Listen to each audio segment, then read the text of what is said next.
My name is Stephanie Anlubas from TM3C. What are the do's and don'ts of food and beverage handling service? When setting a table, do make sure that the chair just brushes the tablecloth. Do remember the proper way to set a table. Do remember the rule of thumb. This place setting should be a thumb's length from the edge of a table.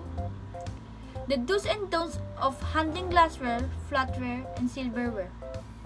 Do use a service tray when setting or clearing a place setting while a guest is present. Do not pick up stem glass by the bowl, place with finger on the rim, and silverware by handle and or ball, prongs, or blade that will touch the food. Do not pick up glass by the bowl. Do not pick up plate with your fingers or thumb gripping the rim of the plate. When placing flatware, silverware, or glassware on table, remember, do pick up the glass by the stem base of the bowl. Do pick up plates by the rim edge of the table. Do make sure that you pick up silverware by the neck. Do's and don'ts of water, wine, multi-course service. Water service, make sure to lift of the glass of the table by the stem and bring the glass to you before pouring. Wine service, the glass stays on the table. Wine label in facing guest. Slight twisting of frizz to reduce drips. Label facing the guest. Glass stays on the table. Twist wrist and wipe opening with multi-course service. Be sure to remember.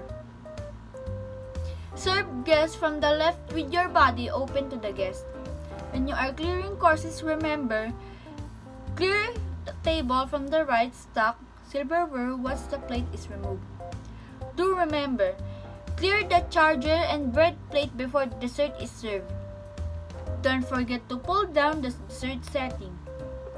When clearing, do not stack anything on the plate while the plate is still on the table or clearing the table with your back to the guest. Do remember, coffee service is done with a service tray. Be sure to handle cups, saucers, and spoon properly. Start with a tray of coffee service items. Remembering these do's and don'ts will help you deliver impeccable service every time. The sequence of a service. Most obstacles will include 5 courses encompassing an appetizer, soup, salad, entree, and dessert. Many formal restaurants practice the open and hand service method, which means that serves arms are never to be crossed in front of a guest, and food is always served from the guest's left side.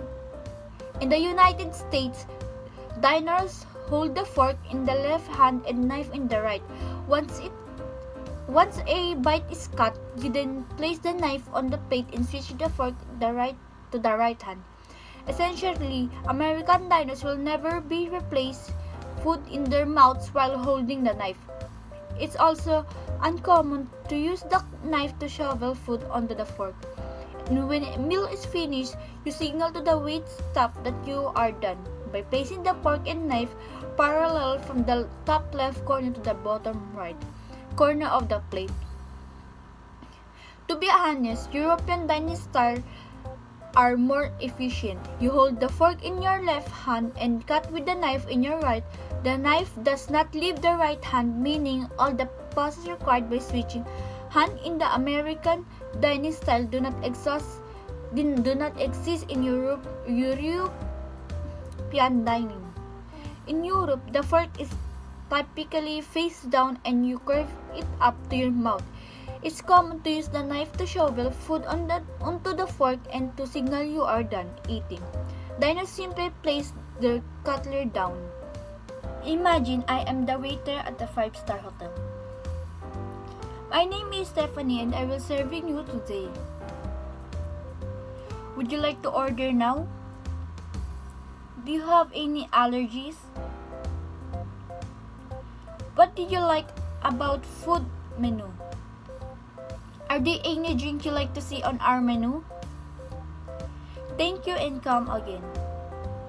Food and beverage studies courses prepare the student to create recipes but also learn how to prepare, sell, bottle, and otherwise market a business in this field. This type of course is often a part of a program for further culinary arts education.